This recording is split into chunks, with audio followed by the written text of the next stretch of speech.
Hello guys, नमस्कार। कैसे आप सब? उम्मीद करता हूँ आप अच्छे होंगे। तो साथियों, इस वीडियो में हम कक्षा 10 सामाजिक विज्ञान सोशल साइंस के इकोनॉमिक्स यानी अर्थशास्त्र अध्याय 3 पाठ का नाम है मुद्रा और साख के बारे में विस्तार से चर्चा करेंगे। तो साथियों, यह वीडियो उत्तर प्रदेश जो बोर्ड का एग्ज़ाम लगा हुआ है, बच्चे देने जा रहे हैं, उनके लिए बहुत महत्वपूर्ण है।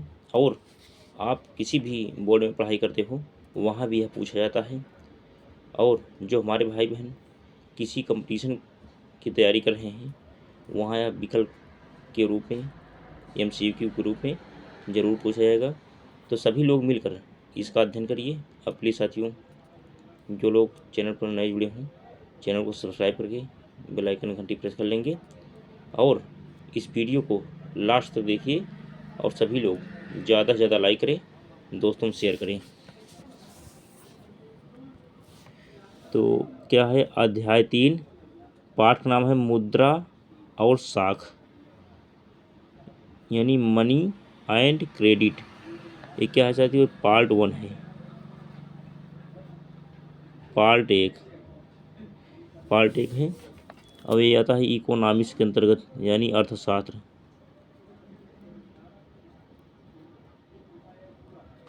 इकोनॉमिक्स के अंतर्गत आता है मुद्रा और साख। तो इसमें आता है पहला क्या है, वस्तु विनिमय क्या है। मुद्रा में इसमें है। तो मुद्रा किसे कहते हैं? तो मुद्रा विनिमय प्रक्रिया में एक मध्यवर्ती के रूप में कार्य करती है। इसे विनिमय का माध्यम कहा जाता है। मुद्रा का मतलब आप कहते नहीं, आपका कितनी मुद्रा है, कितनी मुद्रा की आवश्यकता है, यहाँ कितना खर्चा होगा, वही है मुद्रा का मतलब। एक हिसाब से पैसा होता है। अब इसके बाद क्या है नेक्स्ट, मुद्रा का उपयोग अनेक प्रकार के लेन देन में किया जाता है। चलिए यहाँ तक इसी साल ले लीजिए। नेक्स्ट, मुद्रा का उपयोग अनेक प्रकार के लेन देन में किया जाता है। मुद्रा के द्वारा वस्तुएं खरीदी और बेची जाती है।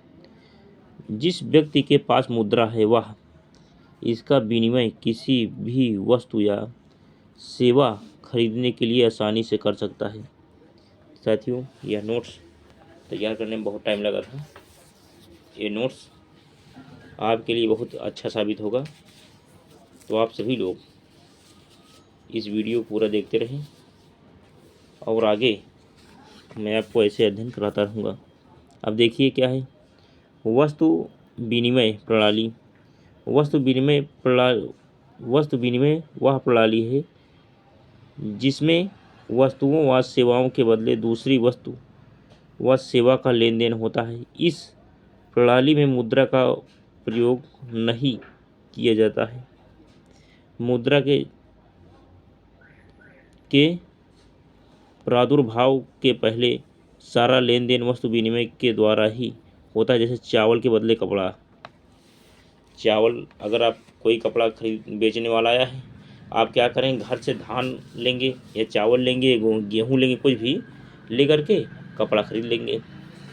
तो ऐसा होता है, गांव में तो काफ़ी होता है, यानी अनाज से वस्तुएं खरीद लेना। तो यही क्या है वस्तु विनिमय। चलिए अब देख लेते हैं आगे।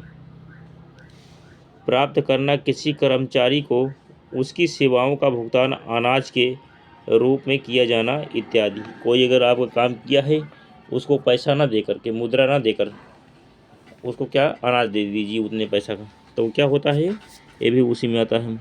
अब वस्तुओं का दोहरा संयोग क्या है? जब एक व्यक्ति किसी चीज़ को बेचने की इच्छा रखता हो, वही वस्तु दूसरा व्यक्ति भी खरीदने की इच्छा रखता हो, अर्थात मुद्रा का उपयोग किए बिना, तो उसे आवश्यकताओं का दोहरा संयोग कहा जाता है।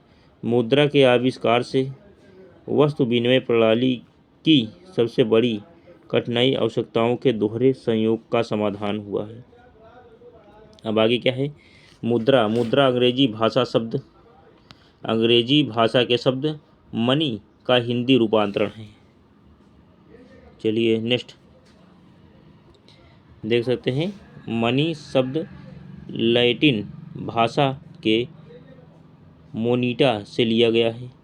मुद्रा के बिना आधुनिक अर्थव्यवस्था की कल्पना नहीं की जा सकती, क्योंकि यह आर्थिक व्यवहारों को सुचारू रूप से चलाने में सहायक होती है। किसी देश में उपयोग की जाने वाली मुद्रा उस देश की सरकारी व्यवस्था के द्वारा बनाई जाती है।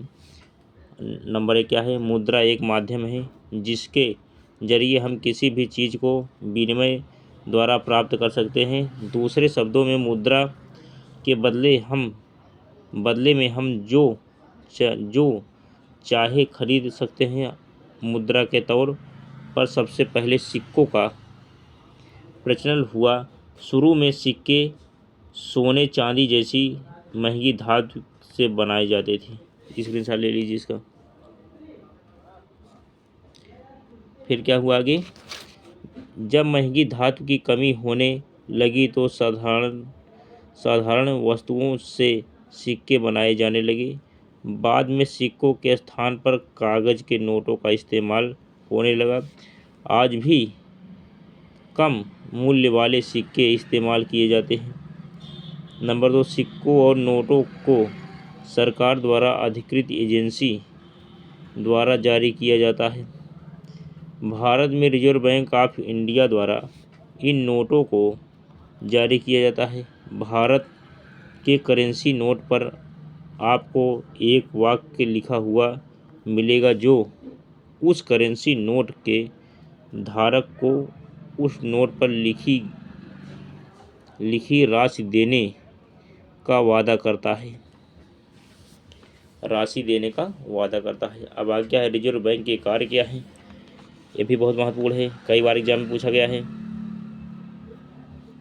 चलिए, रिजर्व बैंक कार्य एग्जाम में कई बार पूछा गया है, बोर्ड के एग्जाम में। इसको साथियों आपको पढ़ना बहुत आवश्यक है। क्या है? नंबर 1, मुद्रा जारी करना। नंबर 2, बैंक व स्वयं सहायता समूहों की कार्यप्रणाली पर नज़र रखना। नंबर 3, ब्याज की दरों को निर्धारित करना। नंबर 4, मौद्रिक नीति की समीक्षा करना। नंबर 5, बैंकों की कुछ राशि का नगद संचयन करना। इतना है, स्क्रीनशॉट ले लीजिए इसका।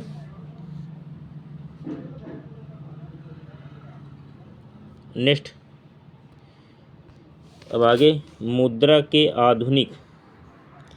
मुद्रा से अभिप्राय। मुद्रा अंग्रेजी भाषा के शब्द मनी का हिंदी रूपांतरण है। मनी को लैटिन भाषा के मोनिटा शब्द से लिया गया है। मुद्रा धन के उस रूप को कहा जाता है जिससे हमारे दैनिक जीवन में क्रय और विक्रय होता है। इसमें सिक्के और कागज़ दोनों सम्मिलित हैं। किसी देश में उपयोग की जाने वाली मुद्रा उस देश की सरकारी व्यवस्था के द्वारा बनाई जाती है। जैसे भारत में रुपया और पैसा मुद्रा है। रुपया आ गया, पैसा आ गया, तो क्या है? मुद्रा है। नोट हो चाहे सिक्का हो, ये दोनों क्या कहते हैं? मुद्रा कहते हैं। अब मुद्रा का निर्माण राज्य एवं सरकार करती है। मुद्रा के आधुनिक रूप क्या है? नेक्स्ट, चलिए स्क्रीनशॉट ले लीजिए इसका। अब आगे मुद्रा के आधुनिक रूप। नंबर 1, कागज़ के नोट। नंबर 2, सिक्के। नंबर 3, मोबाइल एवं net banking, cheque, UPI, credit card, debit card. इतने क्या हैं? मुद्रा के रूप हैं जहाँ से आप पैसे के लेन देन कर सकते हैं। इसके बाद फिर आगे क्या है? मुद्रा का प्रयोग। मुद्रा का प्रयोग क्या है? नंबर 1, मुद्रा का प्रयोग एक प्रकार की चीज़ें खरीदने और बेचने में किया जाता है। बात सही है। अब अगर कोई चीज़ खरीदने जा रहे हैं मार्केट में, तो वहाँ आपको क्या पैसा देना पड़ेगा। अब कोई सामान बेचने जा रहे हैं तो आपको पैसा मिलेगा, मुद्रा मिलेगा। तो वही चीज़ मुद्रा मिलेगी। अब नंबर 2, मुद्रा का प्रयोग विभिन्न प्रकार की सेवाएं प्राप्त करने में भी किया जा सकता है, जैसे वकील से परामर्श लेने में या डॉक्टरी सलाह लेने में आदि। मुद्रा की सहायता से कोई भी, चलिए स्क्रीनशॉट ले लीजिए इसको, कोई भी अपनी चीज़ें बेच भी सकता है और हमसे एक दूसरी चीज़ें खरीद भी सकता है। और क्या नंबर 4, इसी प्रकार में मुद्रा से सेवाओं का भी लेन देन कर सकता है। मुद्रा में भुगतान करने में बड़ी आसानी रहती है। नंबर 5, लोग बैंकों में अतिरिक्त नकद अपने नाम से खाता लोग बैंकों में अतिरिक्त नकद अपने नाम से खाता खोलकर जमा कर देते हैं पैसा, ठीक। खातों में जमा धन की मांग के जरिए निकाला जा सकता है, जिसे मांग जमा कहा जाता है। अब आगे क्या है, चेक एक ऐसा कागज है जो बैंक को किसी के खाते से चेक पर लिखे नाम के किसी दूसरे व्यक्ति को एक खास रकम का भुगतान करने का आदेश देता है। चलिए यहाँ तक स्क्रीनशॉट लीजिए साथियों। अब नेक्स्ट, मुद्रा के लाभ क्या हैं। मुद्रा के लाभ, यह आवश्यकताओं के दोहरे संयोग से छुटकारा दिलाती है। नंबर 2, यह कम जगह लेती है और इसे कहीं भी लाना ले जाना आसान होता है। नंबर 3, मुद्रा को आसानी से कहीं भी और कभी भी विनिमय के लिए इस्तेमाल किया जा सकता है। नंबर 4, आधुनिक युग में कई ऐसे माध्यम उपलब्ध हैं जिनकी वजह से अब करेंसी नोट को भौतिक रूप में ढोने की ज़रूरत नहीं। चलिए यहाँ से स्क्रीनशॉट ले लीजिए इसका। नेक्स्ट, आगे क्या है, मुद्रा और साख। मुद्रा और साख, साख क्या है, साख, साख शब्द का अंग्रेजी में अर्थ क्रेडिट होता है। क्रेडिट शब्द का उदय क्रेडो से हुआ है, जिसका अर्थ मैं विश्वास करता हूँ होता है। साख को 3 भागों में विभाजित किया जाता है, एग्जाम में कई बार पूछा गया है। देखिए, उद्देश्य की दृष्टि से, अवधि की दृष्टि से, स्वरूप की दृष्टि से। साख एक ऐसा समझौता है जिसके तहत ऋणदाता उधारकर्ता को धनराशि, वस्तु एवं सेवाएं इस आश्वासन पर उधार देता है कि वह भविष्य में उसका भुगतान कर देगा। चलिए स्क्रीनशॉट ले लीजिए इसको। अब आगे क्या है, साख के लाभ। साख के लाभ क्या है, भुगतान के लिए पूंजी की आवश्यकता नहीं, व्यापार और वाणिज्य में सुविधा, पूंजी के उत्पाद में वृद्धि, वित्त प्रबंध में सुविधा, व्यापारी वर्ग को सुविधा, विस्तृत पैमाने पर व्यापार, मूल्यों में स्थिरता, मानवीय एवं प्राकृतिक साधनों का उचित उपयोग इत्यादि। साख की हानियाँ क्या हैं, अत्यधिक उत्पादन, एकाधिकार को प्रोत्साहन, मूल्यों पर अत्यधिक प्रभाव इत्यादि।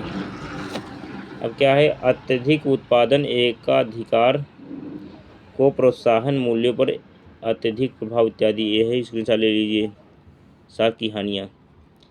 अब साख संपत्ति के रूप में, चलिए अब साख संपत्ति के रूप में कैसे, साख संपत्ति के रूप में त्योहारों के दौरान जूता निर्माता सलीम को 1 महीने के अंदर भारी मात्रा में जूता बनाने का आदेश मिलता है। इस उत्पादन को पूरा करने के लिए वह अतिरिक्त मजदूरों को काम पर ले आता है और उसे कच्चा माल खरीदना पड़ता है। वह आपूर्तिकर्ता को तत्काल यानी करता है, एक थोड़ा टाइप में होगा, आपूर्तिकर्ता है साथियों, आपूर्तिकर्ता को तत्काल चमड़ा उपलब्ध कराने के लिए कहता है और उसके बाद में भुगतान करने का आश्वासन देता है। उसके बाद वह व्यापारी से कुछ उधार लेता है। महीने के अंत तक वह आदेश पूरा कर पाता है, अच्छा लाभ कमाता है और उसने जो भी उधार लिया होता है उसका भुगतान कर देता है। यानी जैसे आप किसी से पैसा लिए और आप कोई धंधा कर लिए और उसके बाद आपका धंधा चल गया तो उनका पैसा वापस, यही इसमें कर रहे हैं। चलिए अब नेक्स्ट क्वेश्चन क्या है। साख ऋण जाल के रूप में एक किसान स्वप्राकृष्य के खर्च को वहन करने के लिए साहूकार से उधार लेती है, लेकिन दुर्भाग्य से फसल कीड़ों या किसी अन्य वजह से बर्बाद हो जाती है। ऐसे में वह ऋण का भुगतान नहीं कर पाती और ऋण ब्याज के साथ बढ़ता जाता है। यानी क्या है, साख ऋण जाल के स्वरूप, कौन कौन जाल होते हैं ऋण के, वही कह रहा है। अब समर्थक ऋणाधार क्या है। उधारदाता उधार प्राप्तकर्ता से समर्थक ऋणाधार के रूप में ऐसी परिसंपत्तियों की मांग करता है जिन्हें बेचकर वह अपनी ऋण राशि की वसूली कर सके। इस परिसंपत्तियां ही समर्थक ऋणाधार कहलाती हैं। उदाहरण कृषि भूमि जेवर मकान, चलिए स्क्रीनशॉट ले लीजिए इसका। अब आगे क्या है, बैंकों की ऋण संबंधी गतिविधियां क्या है। नंबर 1, भारत में बैंक जमा का केवल 15% हिस्सा अपने पास रखते हैं। नंबर 2, इसे किसी एक दिन में जमाकर्ताओं द्वारा धन निकालने की संभावना को देखते हुए यह प्रावधान किया जाता है। नंबर 3, बैंक जमा राशि के एक बड़े भाग को ऋण देने के लिए इस्तेमाल करते हैं। नंबर 4, ब्याज के बीच का अंतर बैंकों की आय का प्रमुख स्रोत है। चलिए स्क्रीनशॉट ले लीजिए इसका। मुद्रा और साख का चल रहा है। चलिए नेक्स्ट, ऋण क्या है।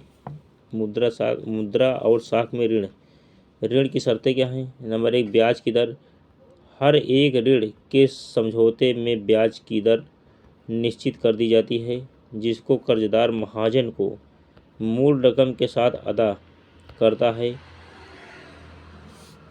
दरें दो प्रकार की होती हैं। स्थानीय दर, यह ऋण काल के दौरान नहीं बदलती। अस्थायी दर, यह बैंकों की योजनाओं के अनुसार बदल जाती है। समर्थक ऋणाधार, यह एक ऐसी संपत्ति है जिसका मालिक कर्जदार होता है, जैसे जमीन, इमारत, गाड़ी, पशु एवं बैंकों से पैसा।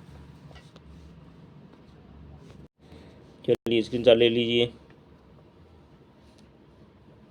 चलिए मैं फिर देख रहा हूँ। पशु एवं बैंकों में पैसा, इसका उपयोग वह उधारदाता को गारंटी देने के रूप में करता है। ऋण का भुगतान न होने पर उधारदाता को भुगतान प्राप्ति के लिए संपत्ति या समर्थक बेचने का अधिकार होता है। अगर क्या कहते हैं, बैंक से लोन ले लिए तो क्या होता है, जो गारंटी देता है वो फंसता है। अगर जो कभी धोखाधड़ी हुई किसी प्रकार की, जो लिया है तो जो ग्रांट वो नहीं दे पाया तो गारंटी वाले को पकड़ा जाता है पहले, इसलिए सोच समझ के गारंटी लेना चाहिए। अब देखिए नंबर 3 क्या है, आवश्यक कागजात। ऋण लेने या देने के लिए आवश्यक कागजातों की जरूरत होती है। क्या है, भुगतान के तरीके। ऋण के भुगतान के तरीके अलग अलग होते हैं। विभिन्न ऋण व्यवस्थाओं में ऋण की शर्तें अलग अलग हैं। चलिए स्क्रीनशॉट ले लीजिए इसका। अब नेक्स्ट, साख का अर्थ। चलिए देखते हैं साख का अर्थ। वस्तुओं के हस्तांतरण के कारण उत्पन्न भुगतान प्राप्त करने का अधिकार। साख का वर्गीकरण 3 भागों में किया जाता है। नंबर 1, उद्देश्य की दृष्टि से, अवधि की दृष्टि से, स्वरूप की दृष्टि से, क्योंकि ये क्वेश्चन आया हुआ है कई बार। अब भारत में औपचारिक क्षेत्रक में साख बैंक और सहकारी समितियों से लिए कर्ज औपचारिक क्षेत्रक ऋण कहलाते हैं। चलिए स्क्रीनशॉट ले लीजिए साथियों। अब नेक्स्ट क्वेश्चन क्या हो जाएगा? औपचारिक क्षेत्रक में साख। चलिए स्क्रीनशॉट लीजिए इसका।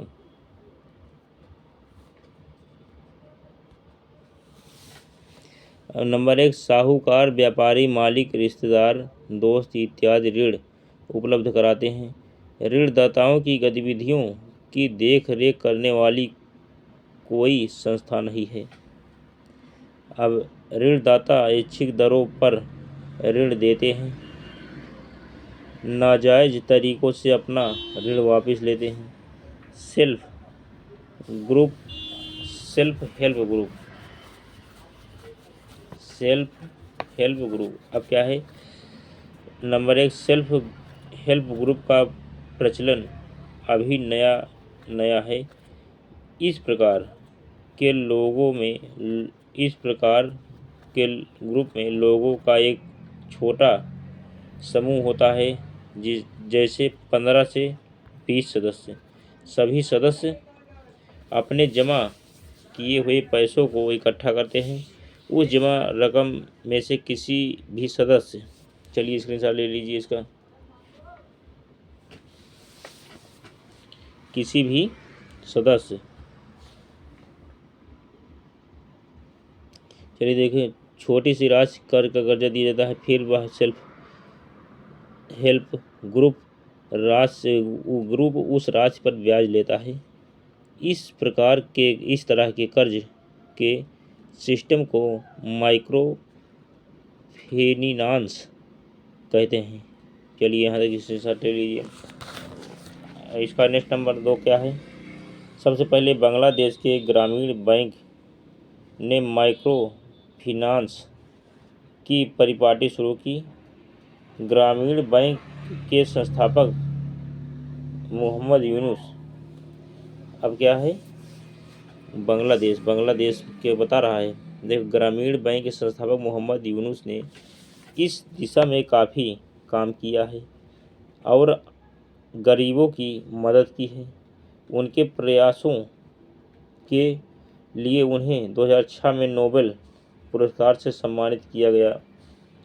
नंबर 3, गोल्फ हेल्प ग्रुप ने ग्रामीण क्षेत्रों में अनौपचारिक कर्ज दाताओं के प्रकोप को काफ़ी हद तक कम किया है। आज भारत में कई बड़ी कंपनियां सेल्फ हेल्प ग्रुप को प्रश्रय दे रही हैं। चलिए यहाँ तक इसकी छात्र ले लीजिए। अब आगे साथियों क्या हो जाएगा? यहाँ तक देखो। अब सबसे पहले